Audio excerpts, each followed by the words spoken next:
의 탄생, 창명된 게 조선시대 성리학사에서 나왔거든요. 그래서 성리학에 대해서 우리가 기본적인 이해를 좀 하는 게 실제로 좀 더 도움이 되지 않을까 해서 조선시대 여러 가지 이제 성리학에 가지고 있는 여러 가지 이제 한계점, 그리고 성리학이 과연 뭐를 갖다가 하기 위해서 성리학이 만들어졌던가 하는 것들에 대해서 이제 한 세 번에 걸쳐가지고 아마 살펴볼 시간이 될 것 같습니다. 자, 조선의 건국과 통치 이면은 이제 볼 수가 있는데, 우리나라가 이제 5천년 역사라고 또 이야기 많이 하죠. 5천년 역사를 이야기하게 되는데, 자, 이 시대마다, 왕조마다 통치 이데올로기가 다르다고 볼 수가 있습니다. 오늘날 통치 이데올로기가 하게 되면은 민주주의 또는 자본주의, 이런 이제 자유민주주의 그런 이야기하고 있지만은, 그전 시대 같은 경우는 이런 것들이 전혀 존재하지가 않았었겠죠. 그래서 우리 5천년 역사를 보게 되면은, 그리고 원시시대, 우리가 상고시대 같은 경우는 대체적으로 뭐에서 깼는가 하는 거죠. 여기 이제 이때 답이 들어가 있지가 않는데, 원시시대는 보통 뭐였었죠? 원시시대는 고조선시대, 쉽게 얘기해서 고조선시대 같은 경우는 주로 무속과 관련된 것들이라고 볼 수가 있습니다. 그래서 무속이 이제 당시에 보면 우리가 무당이라고 얘기하게 되는데, 이 무속하는 사람들이 사실은 통치자보다 더 권한이 셌던 시기였다고 볼 수가 있는 거죠. 그래서 이 원시시대 같은 경우는 대체로 통치 이데올로기가 하게 되면은 무속 신앙이 이제 기본적으로 볼 수가 있습니다. 근데 시대가 발전하게 되면서 삼국시대 오게 되면은 우리가 고구려, 원래 고구려가 나오면 안 되죠. 신라, 고구려, 백제가 맞습니다. 건국연대를 보게 되면. 그래서 신라, 고구려, 백제 같은 경우는 통치 이데올로기가 우리가 갖고 있는 무속신앙에서 조금 더 발전됐다고 해야 되나요? 아니면은 이게 시대적으로 사상적인 어떤 변화라고 해야 될까요? 이 시대에 오게 되면 이제 불교가 통치 이데올로기가 되고 있습니다. 그래서 이제 그 삼국시대는 불교, 그 다음에 삼국을 이어받았던 고려시대 같은 경우도 여전히 불교 국가이기 때문에 통치 이데올로기는 불교였다고 볼 수가 있습니다. 그런데 조선이 1392년 이성계에 의해서 새로 나라가 만들어지게 되고, 통치 이데올로기가 개벽하듯이 변화점을 가져오고 있습니다. 그 바로 이제 우리가 많이 알고 있는 성리학이라고 하게 되는 거죠. 그러니까 성리학이 조선시대 들어서부터 통치 이데올로기가 되고, 여기에 어떤 여러 가지 사상적인 것, 윤리적인 것들이 이제 사회화되어 간다고 볼 수가 있습니다. 그래서 이 새로운 시대, 신시대에 성리학 통치 이데올로기를 갖다가 만들었다고 볼 수가 있죠. 그런 성리학이 들어오게 되면서 불교는 굉장히 모순이 많은 걸로 이해할 수밖에 없습니다. 그래서 정도전이라고 하는 사람이 불교를 갖다가 굉장히 비판을 좀 많이 하게 되는 거죠. 쉽게 얘기해서 불시 작변이라고 얘기하고 있습니다. 여기서 불시라는 것은 뭐냐면 불교가 아니라 부처를 갖다 얘기하는 거예요. 부처를, 그리고 불교의 가르침은 잡다스러운 이런 이야기가 돼서 불시 작변이라고 해가지고 굉장히 비판하고 있습니다. 자, 그렇다 그러게 되면은 이 유학과 성리학은 같은 것인가? 사실은 유학과 성리학은 전혀 다르다고 볼 수가 있습니다. 우리가 보통 일반적으로 조선시대가 성리학 시대였었기 때문에 그냥 유학하게 되면 성리학이라고 이야기를 하고 있지만, 실제로 본다면 성리학과 유학은 공자시대의 유학과 조선시대의 통치 이데올로기의 성리학과는 굉장히 차이점을 많이 가지고 있는 거라고 볼 수가 있습니다. 자, 유학이 이제 성립되게 되는 것은 어느 시대였었는가 이제 보게 되면은 대체적으로 춘추시대 말기라고 하고 있습니다. 춘추 전국시대라고 보통 많이 들어보셨죠. 중국에 가장 혼란했던 시대였다고 볼 수가 있습니다. 이 시대에 이제 많은 사상가들이 나타나게 되죠. 국가를 갖다가 어떻게 통치해야 될 것인가. 그래서 이제 뭐 도가사상도 나오게 되고 유가사상도 나오게 되고, 그 다음에 이제 불가도 들어오게 되는데, 이때 많은 사람들 갖다가 사상가들 갖다가 제자백가라고 얘기하고 있습니다. 제자백가, 수많은 사상가들이 나타나게 되는데, 그 중에 한 사람이 공자라고 볼 수가 있습니다. 그래서 공자가 이래가지고 유학이 성립됐다고 볼 수가 있습니다. 성립됐고 이 유학이 우리가 많이 알고 있는 것처럼 맹자, 그 다음에 순자에 계승돼 가지고 이어서 오늘까지 이어져 왔다고 볼 수가 있습니다. 그런데 이 유학이 국가통치 이데올로기로서 정해지는 것은 대체적으로 한나라때라고 얘기하고 있습니다. 한나라 때 가장 강성했던 대제국을 형성했던 왕이 바로 한나라 무제라고 볼 수가 있는 거죠. 우리하고 뭐 관계가 있냐면은 한사본 조선제를 만나고 있죠. 이 한사본은 바로 한나라 무제 때 만들어졌던 거라고 볼 수가 있습니다.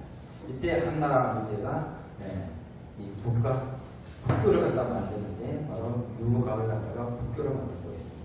그러면서 이제 통치 이데올로기로서 내려오면서부터 중국의 기반적인 사상이 된다고 볼 수가 있습니다.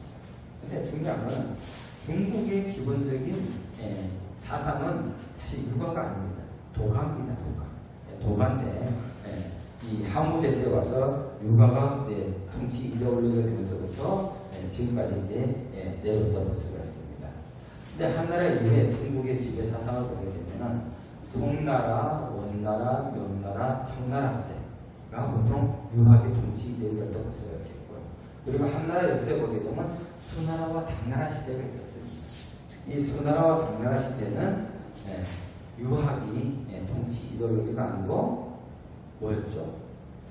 불교였었죠. 불교. 그래서 당나라 때 보통 우리가 불교가 이제 들어오게 되는 많이 이제 보호되는 걸 볼 수가 있습니다. 근데 이 유학은 기본적으로 한자로 다 되기 때문에 한자 문화권의 보급이 많이 되고 있습니다. 그래서 한자를 많이 썼던 대법이 되게 되면 바로 중국뿐만 아니라 우리나라도 한자를 기본으로 썼었고요. 일본도 한자 연합권이고 베트남도 한자 연합권이라고 볼 수가 있습니다. 지금의 베트남 가면 한자가 거의 없어요. 근데 근대 들어오기 전까지 프랑스가 식민지를 만들기 전까지는 전부 다 한자를 썼습니다. 지금은 다 이제 아라비아, 그러니까 영어로 이제 변기가 되고 있는데 베트남에서도 이제 자기 나라, 우리나라처럼 이제 한글처럼 자기 나라의 글자를 만들기 위해 가지고 많은 언어학자들이 노력했었는데 결국 실패했다고 얘기하고 있습니다. 그래서 그냥 이제 영어식으로 이제 오늘날 이제 쓰게 되고 있고 우리가 보통 이제 유학과 유교 이렇게 많이 하게 되는데 학문적인 사상적인 어떤 사상적으로 봤을 때는 유학이라고 하게 되지만은 종교적으로 봤을 때는 유교라고 얘기하고 있습니다. 지금도 유교가 종교냐 가지고 논란을 좀 많이 하게 되는데 이 유교라고 쓰게 되는 걸 알게 되면 대체적으로 불교가 중국에 들어오게 되면서 종교적인 인식을 좀 바뀌어갔다고 얘기하고 있습니다. 그래서 이제 유교라는 명칭을 쓰게 되는데 사실 유학은 기본적으로 예의 학문이라고 얘기하고 있습니다.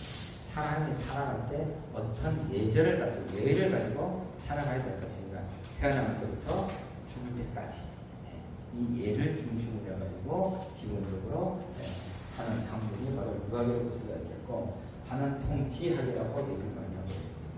분유가 가지고 있는 가장 이상적인 학문이 바로 유학이라고 보통 얘기하고 있는 거죠.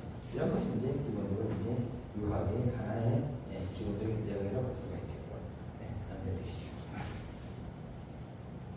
이제 유교의 사상적 특징을 보게 되면은 보통 수기치인이라고 어떤 얘기를 많이 하고 있습니다. 자신을 먼저 닦고 그리고 이제 사람을 갖다가 통치하게 되는 이제 군주학이기 때문에 이제 그런 의미가 담겨있다고 볼 수가 있겠고요. 그리고 근본 사상은 어짐이라고 얘기 많이 해요. 인이라고 어떤 얘기 많이 하고 있죠. 그리고 또 이제 효를 갖다가 많이 얘기하고 있습니다. 그 다음에 제, 사랑 뭐 이런 겁니다. 근데 원래 유교의 근본 사상이 충은 없습니다. 충은 없는데 효가 발전해가지고 충으로 이제 연결되어 간다고 볼 수가 있습니다. 그래서 이 효를 갖다가 더 강조하게 되는 그런 의미가 좀 볼 수가 있고요. 근데 효라는 것은 의미에서 가장 우리가 삶을 살아가는 데 있어서 중요한 기본적인 의미라고 볼 수가 있는 거죠. 그래서 유교만이 가지고 있는 것이 아니라 모든 종교라든가 사상에서 본다면 기본적으로 효를 갖다가 중요시하고 있다고 볼 수가 있습니다. 우리 동학천도교도 마찬가지로 볼 수가 있는 거죠. 그리고 이제 네 가지 덕을 갖다는 이야기를 많이 하게 되는데 우리가 보통 인의 예지라고 보통 이야기를 하게 되는 거죠. 그리고 이제 윤계의 경전은 굉장히 방대하죠. 사서 오경이라고 보통 얘기를 하고 있습니다. 사서 오경이 이제 사서하게 되면 뭐죠? 노노, 명자, 윤명도야. 그 다음에 오경하게 되면은 시경, 역경, 그 다음에 시, 서경, 시경, 서경, 역경, 얘기, 줄충. 그래서 5가지 얘기하고 있습니다. 근데 우리가 이제 많이 이야기하는 것이 맹자를 많이 얘기하고 있죠. 맹자의 사람, 4가지의 근본적인 것이 있는데 사람의 심성에는 이 4가지 근본이 인간의 본성이라고 얘기를 하고 있습니다. 첫 번째가 측은지심입니다. 사람은 누구나 남을 측은하게 여기면서 이걸 이제 베풀 수가 있는 그런 마음을 가지게 되고, 그 다음에 수호지심, 부끄러움을 알아야 되고, 그 다음에 이제 사양지심, 사양할 줄 알아야 되고, 그 다음에 시비지심, 옳고 그름을 판단할 수가 있는 이런 4가지가 인간의 본성을 가지고 있다고 얘기하는 것이 바로 인의 예지라고 볼 수가 있습니다. 그래서 이건 인이라고 볼 수가 있겠고, 그 다음에 수호지심 의라고 볼 수가 있겠고, 사양지심은 예, 그 다음에 이 시비지심은 지라고 볼 수가 있습니다. 그래서 인간이 이러한 마음을 가지고 살아가야 된다고 하게 되는데 가장 많이 이야기하는 것이 측은지심인데, 맹자가 그런 얘기를 들었다고 얘기해요. 우물이 이렇게 있는데 애기가 이제 우물가를 이렇게 기어가고 있습니다. 그랬을 때 사람이 과연 어떻게 해야 될 것인가? 측은한 마음을 가지고 아이를 부려야 될 것인가? 아니면 아이가 우물에 빠지게 그냥 내버려야 될 것인가? 근데 사람은 누구나가 측은한 마음을 가지고 있기 때문에 아이를 부려야 된다고 얘기합니다. 이런 것을 측은지심으로 설명을 하고 있습니다. 그러면서 이제 이런 인간의 본성 4가지를 이야기하고 있고, 이제 유학이 아까 춘추 전국시대에 만들어졌다고 얘기를 했었죠. 공자에 의해서 이제 만들어졌었는데 이 유학이라는 것은 시대에 따라 가지고 이렇게 명칭이 좀 다르게 부르고 있습니다. 다르게 부르고 있어요. 처음에 공자 시대와 맹자 시대, 순자 시대에 만들었을 때는 보통 원시 유학이라고 얘기하고 있습니다. 처음에 만들어졌기 때문에 원시 또는 본원, 근본적인 각각 이야기하고 있고, 두 번째가 이제 한나라 시대와 당나라 시대에 오게 되면 훈구학이라고 얘기하고 있습니다. 중국을 최초로 통일한 나라가 어떤 나라였었죠? 진나라잖아요. 진나라는 통치 이데올로기가 유학이 아니라 뭐죠? 법가였었습니다. 법가. 그 법가를 통치하다 보니까는 법가 위에 모든 사상을 갖다가 전부 다 없애버리려고 하게 됩니다. 그래서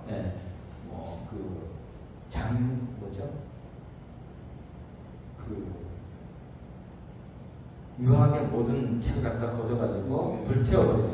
분서, 갱유, 그리고 유학자를 갖다가 매장시켜갖고 없애버리는 거. 그래서 이런 분서 갱유가 법과 시대에 있다 보니까 이 시대에 유학과 관련된 책들이 다 없어져 버리는 거예요. 불태워버리는 거예요. 그리고 많은 유학자들이 사라져버렸습니다. 그래서 진나라가 오래가지 못했어요. 바로 한나라로 이어지게 되는 거죠. 한나라 왔을 때 법가가 통치 이데올로기가 아니라 바로 아까 말씀드렸던 유교가 통치 이데올로기를 되고 있습니다. 그러니까 유학을 다시 부흥을 시켜야 되는데 학자도 없고 그 다음에 책도 없습니다. 그래서 다시 예전의 책자를 갖다가 보호지키기 위해 가지고 뜻을 갖다가 해석하고자 하는 것이 바로 훈구학이라고 볼 수가 있습니다. 호자가 옛호자거든요. 예전의 가르침을 갖다가 다시 한번 이렇게 정리하고자 하는 것이 훈구학이라고 볼 수가 있습니다. 그 다음에 이제 송나라와 원나라 시대를 들어서 이제 성리학이라는 것이 또 새로 만들어지겠습니다. 그 유학은 누가 만들었냐면 공자가 만들었으면은 성령은 누가 만들었느냐? 주자가 만들었습니다. 주자. 그래서 공자가 가지고 있는 그 유학의 본질과 성리학의 주자가 만들었던 성리학의 본질하고는 엄청나게 차이가 있다고 볼 수가 있습니다. 그러니까 말씀드렸듯이 원래 공자가 가지고 있는 유학의 기본 개념은 예라고 볼 수가 있습니다. 예절이에요. 우리가 세상을 살아갈 때 왕이 통치를 할 때 어떻게 해야 될 것인가 예에 맞춰서 해야 된다고 얘기하고 있습니다. 근데 성리학에 오게 되면은 철학과 사상이 좀 더 심하게 간다고 볼 수가 있습니다. 여기에 이제 불교와 도교의 여러 가지 사상이 합쳐져 가지고 성리학이라는 것이 새로 만들어지게 되는 거죠. 근데 이제 중국이 원나라 시대가 끝나고 이제 명나라 시대가 오게 되는 거죠. 조선 시대와 같은 시대라고 볼 수가 있습니다. 이때는 이제 양명학이라는 것이 만들어질 거 있습니다.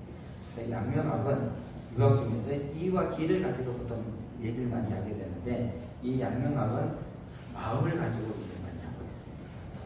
그래서 이 양명학은 기존에 있는 주자의 성리학과 그다음에 왕상명이 만들었던 양명학원은 굉장히 또 차이가 나는 그런 걸 볼 수가 있습니다.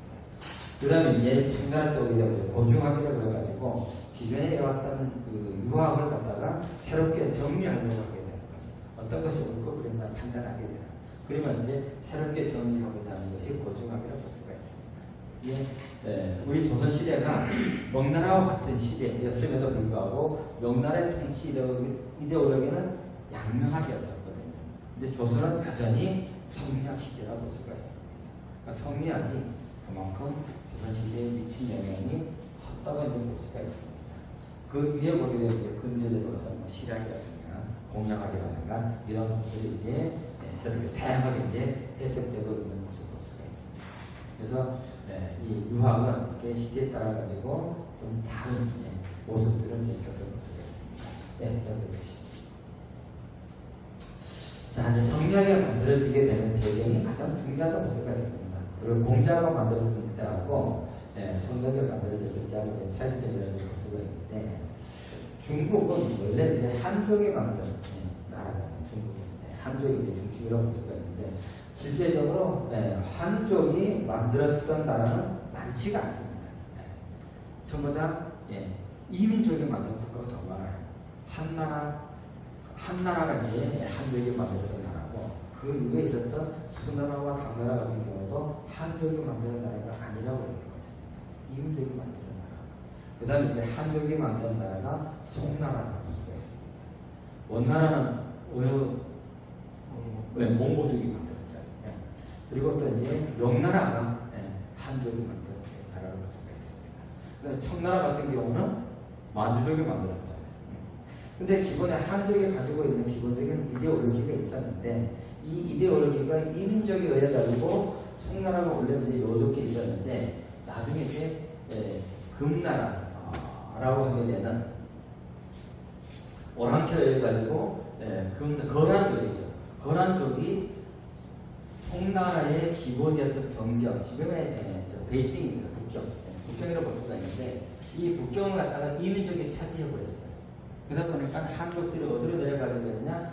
옛날에 이민족이 살았던 남쪽으로 내려가고 있습니다. 그래서 이제 남송이라는 것이 만들어졌어요. 북송이 멸망하고 다시 이어가는 나라가 사실 남송입니다. 그러니까 우리가 신라 시대 보게 되면 그냥 신라 시대가 있고 통일 신라 시대가 있는 거죠. 그와 같이 보게 됩니다.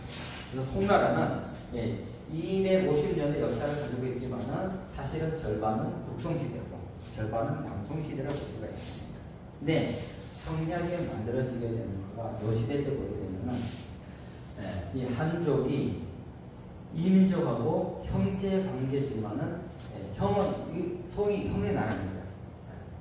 그리고 여기 서하와 요라는 나라가 있습니다. 거란족이 세운 나라가 요 나라고 서하는 이쪽에 돌골족이 세운 나라거든요. 근데 여기 형의 나라고 여기 서하와 요는 동생의 나라입니다. 근데 형의 나라가 동생의 나라에 조공을 바치고 있습니다. 조공은 작은 나라가 큰 나라에게 바치게 되면 세금이라고 볼 수가 있거든요. 근데 형의 나라가 동생의 나라에게 세금을 갖다 바치게 되는 그런 역전 관계가 이루어진다고 볼 수가 있습니다. 이런 관계에서 사상적으로 새롭게 뭔가 만들어야 되지 않겠는가. 그래서 이 한족이 가지고 있는 정통성 그리고 화의를 갖다가 제기하게 되면서 주자가 새롭게 학문적으로 만든 것이 성리학이라고 볼 수가 있습니다.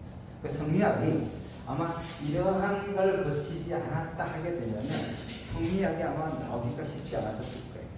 그러니까 한족이 이민족에게 침입을 받고 나가지고 자신들의 정통성을 갖다가 주장하기 위해서 만들어진 것이 바로 성리학이라고 볼 수가 있습니다.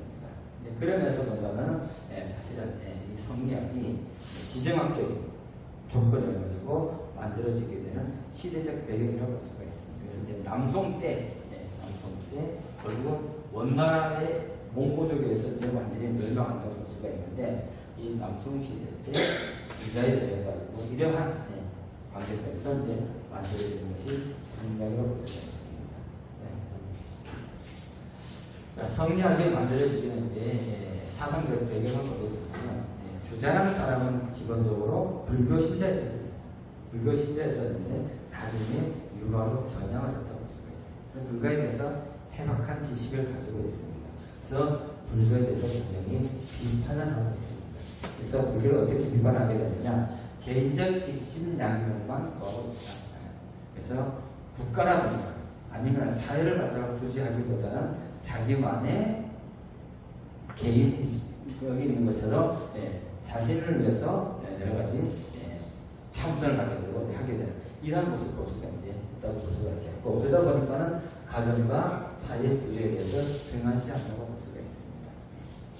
근데 이제 도교를 갖다 비판하게 되는데 도교는 대체적으로 신선 사상을 가지고 있죠. 그러다 보니까는 상당히 은근적인 경향을 가지고 있다. 그래서 도교에 대해서 상당히 비판을 좀 많이 하고 있고 그래서 이제 유교가 새롭게 주자가 형성되면서 내세운 것 중에 하나가 이제 이걸 확장시켜 나간다고 볼 수가 있습니다. 그래서 공자가 수신제가치로 통찰을 갖다 이야기하게 되는데 이 수신제가치로 통찰을 하기 위해서는 예만 가지고는 안 된다. 그래서 새로운 사상적 체계를 이제 만들게 되는 거죠. 그러면서 성리학이 만들어졌다고 볼 수가 있습니다. 그래서 불교에서는 신성론을 갖다가 이제 받아들이게 되는 거고요. 그 다음에 불교에 선종이 있습니다. 선종이 있는데 선종에서는 수양론을 받아들이고 있습니다. 참선하게 돼요. 그런 것을 받아들이고 있고요. 그 다음에 화엄종과 도교에서는 우주론을 갖다가 받아들이고 있습니다. 그래서 태극도 이런 것들이 이제 유교에서 많이 이제 쓰게 되는 그런 모습을 볼 수가 있습니다. 그래서 이제 이러한 걸 통해 가지고 주자라는 사람이 성리학 체계를 갖다가 새로 만들었고 이 성리학이 조선시대 이제 고려 말에 때 들어오게 되는 거죠. 그래서 조선이 건국하게 되면서 통치 이데올로기였다고 볼 수가 있습니다.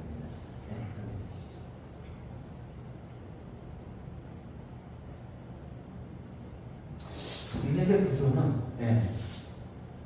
다음 시간에 하는 걸로 하겠습니다. 이제 그렇다고 그러면 이제 우리가 그 역사상에서 본다면 이제 유학이 언제 우리나라에 처음에 들어왔었느냐, 성리학이 언제 들어왔었냐고는 전혀 시기가 다르다고 볼 수가 있습니다.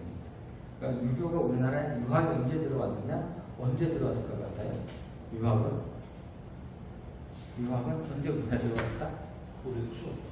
고려 초가 아니고 중국의 한자가 들어오게 되면서 문자라는 것은 단순히 문자가 들어오는 것이 아니라 거기에 이데올로기가 같이 들어오는 거고 단계 그 문자가 가지고 있는 의미가 들어오기 때문에 그래서 한자가 전래되게 되면서부터 유학이 우리나라에 전래되었다고 얘기하고 있습니다. 그러니까 이미 삼국시대 이전부터 유학이 우리나라에 들어왔다고 볼 수가 있겠고 성리학이 언제 들어왔느냐? 고려 후기, 고려 말기 때라고 볼 수가 있습니다. 고려 말기 때 이제 성리학이 우리나라에 보급되는데 시험에 많이 나오는 인물 중에 하나가 성리학을 우리나라 최초에 보급한 인물? 아니죠. 둘자 이름이 안씨 안향이라고 합니다. 이 안양 왜 써든다게 되면은 우리가 아까 훈구학이라고 했었죠. 훈구학이 올 때까지의 유학의 기본적인 경제는 오경이었습니다. 오경. 시경, 서경, 역경, 예기, 춘추가 유교의 기본적인 텍스트에 있었어요. 공부하는 가르침. 근데 성리학 때는 바뀌고 있습니다. 성리학 때는 사서가 기본이 되고 있어요. 논어명자중용대학. 그러니까 논어명자중용대학은 성리학이 가지고 있는 기본적인 경전 이데올로기를 볼 수가 있겠고요. 오경은 그 이전에 공장 시대에 가지고 있었던 경전이라고 볼 수가 있습니다. 그렇기 때문에 사실 그 전까지는 오경을 부르는 것이 있었거든요. 근데 성리학 시대 오게 되면서 사실 중용부터 시작해서 맹자, 대한, 원어까지 가게 되는 이런 성리학의 유학이 차차차차 바뀌어가는 것을 볼 수가 있습니다. 근데 우리나라에 성리학의 그 태도라고 보통 얘기 많이 하게 되는데 안양에 이제 가지고 들어왔지만 성리학의 가장 학문적인 기반을 많이 갖춘 인물을 하게 되면 누구를 하게 되냐면 정몽주를 보통 인물을 하게 됩니다. 근데 실제적으로 정몽주보다는 정도전이가 더 많은 학문적인 국가 이데올로기, 통치 이데올로기를 만들어갔다고 볼 수가 있습니다. 그래서 이 정도전이 역적으로 위성대에서 역적으로 몰려가지고 사실상 억울하게 죽었기 때문에 조선시대 내내 복권이 안 됐어요. 고종 때 와서야 복권이 됐었습니다. 근데 이제 정몽주 같은 경우는 고려를 지키기 위한 중심이었었고, 그 다음에 조선을 건국하는데 가장 크게 이데올로기를 제공하고 가장 크게 기여했던 인물이 정도전이에요. 그럼에도 불구하고 조선시대 성리학의 정통은 정도전이 아니라 정몽주였다고 볼 수가 있습니다. 정몽주가 그렇게 된 이유가 되어 있습니다. 두임금을 섬기지 않는다고 하면 이가 충의 개념에서 조선이 건국하고 난다면은 우리 정도전 같은 인물보다는 누가 더 중요하겠어요? 정몽주 같은 인물이 더 필요한 겁니다. 그래서 조선의 성리학은 정몽주를 중심으로 해갖고 이어져 오는 것이 오늘날까지 이어져 있다고 볼 수가 있습니다. 그러니까 정도전 같은 경우는 성리학 중에서 경세로야 우선 대결하죠. 국가를 어떻게 경영하고 사회를 어떻게 건전하게 만들고 이런 거는 주로 정도전이 많이 가지고 있었고, 그 다음에 이제 이런 충효와 관련된 것들은 대체적으로 정몽주가 많이 가지고 있어가지고 정몽주의 제자들이 조선시대 중기 때 오게 되면서 조선 사회를 지배를 하게 됩니다. 그러면서 사회가 어떻게 된다? 보수화가 되어가고, 그러면서 이제 신분제가 고착화하게 돼요. 이런 것들이 이제 나타나게 되면서 조선 후기에 와가지고 말기에 와서 여러 가지 사회적 문제를 가지게 된다. 이런 걸 통해 가지고 이제 동학이 되는 것이 수문대 신사에 가지고 창명되어 가는 거기 때문에 이게 유학의 개념. 그래서 특히 이제 성리학의 구조에 대해서도 한번 우리가 살펴봐야 되지 않겠는가 하기 때문에 성리학과 관련된 걸 갖다가 이번 시간에 20분 조금 넘었습니다. 설명을 좀 드리고, 다음 주에는 성리학이 어떤 건가 진짜 성리학이 예전에 그런 얘기 했었잖아요. 공자가 죽어야 나라가 산다. 이런 책이 있었습니다. 그만큼 이제 사실은 이거는 공자 얘기 아니라 성리학 얘기거든요. 성리학에 가지고 있는 장점도 있지만 사실 장점보다는 이런 여러 가지 문제점들이 이제 많이 나타나기 때문에 조선이 가지고 있는 여러 가지 한계점들을 가지고 있어 이렇게 구조 이런 것들은 이거 성리학을 좀 더 이해를 한번 해봐야 되지 않겠는가 하는 면에서 성리학에 대해서 이제 유학에 대해서 설명을 드리고요. 다음에 성리학의 구조에 대해서 한번 같이 살펴보시도록 하겠습니다. 수고하셨습니다.